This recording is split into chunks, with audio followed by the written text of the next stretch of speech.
So I launched Future Perfect Ventures in 2014 after being a venture capitalist since 1999.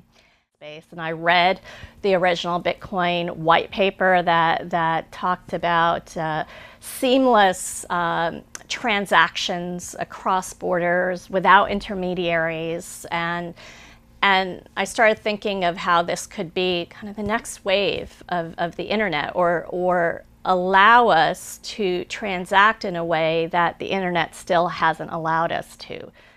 To date, I've made 12 investments. It was actually, in terms of amount invested, it was about 75% of Future Perfect's first fund. Happy to say that we're in many of the industry leaders in both the Bitcoin and more generally the blockchain space.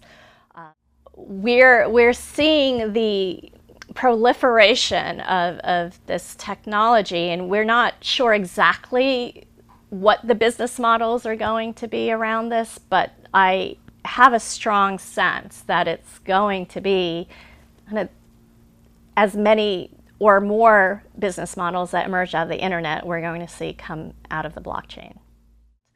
In the developed world, we have financial institutions that work. We have banking systems and credit cards, and while fees could be lower in a lot of these categories and transaction mechanisms, we are still operating at a highly efficient level. The emerging markets are a very different story. We still have 2 billion people around the world that are unbanked. We have 1.5 billion people around the world that have no form of government ID, so they don't have identity in being able to get credit and access to banking systems or jobs. And that's where blockchain technology can really have I'd say a life-changing impact, and where there's a lot of potential.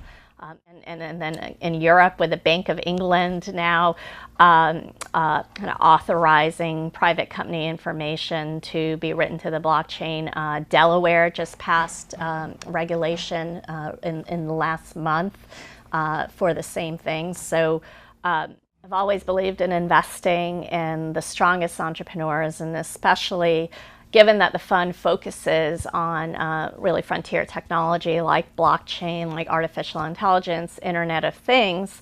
A lot of people questioned whether we were going to have a diverse portfolio, or that whether there were enough women in these sectors. And I'm happy to say over 50% of our portfolio is female-led companies and female founders, and it's really proof that there are great women founders in every sector, and it's a matter of also diversifying who's in charge of the capital and the general partners that are investing the capital that will then flow into more female-led companies.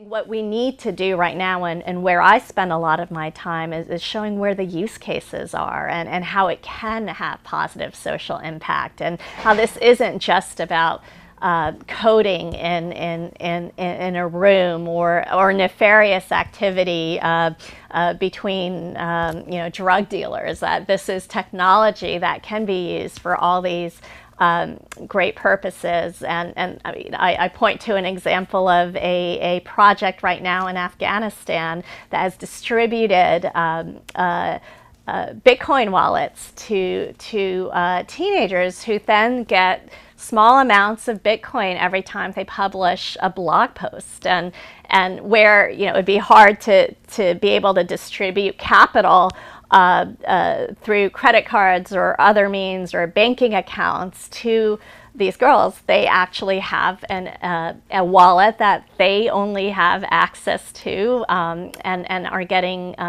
deposits into that for work that they're doing in terms of spreading their life stories. And so So that's where we can get really creative, and the application development is helping with the infrastructure development, and this is truly happening in a decentralized way, which is not a surprise because that's how the technology, that's the backbone of the technology, is decentralized. So I think we're going to see much faster development, much quicker time to adoption than we did with the internet. I just think we have to be careful in understanding that there's a lot of the implications of this technology that may not have to do with the actual technical elements of the technology, but society, legal ramifications that we need to pay attention to. Because we are impacting the world by putting this out there, and technology like artificial intelligence is going to be exponentially more impactful in good and bad ways than something like Twitter was. I mean, we're releasing code that then can learn on its own and make decisions, and if we're allowing a device to be able to do that, then we have to think through, what happens if that device starts turning against us or humanity, and we've created this, and where are the stopgaps, and Bitcoin and blockchain is very similar in terms of putting out code where organizations can self-regulate, and what happens when there's a bug in the code, and who fixes that, and if the idea is decentralization, what is the process that needs to be put into place.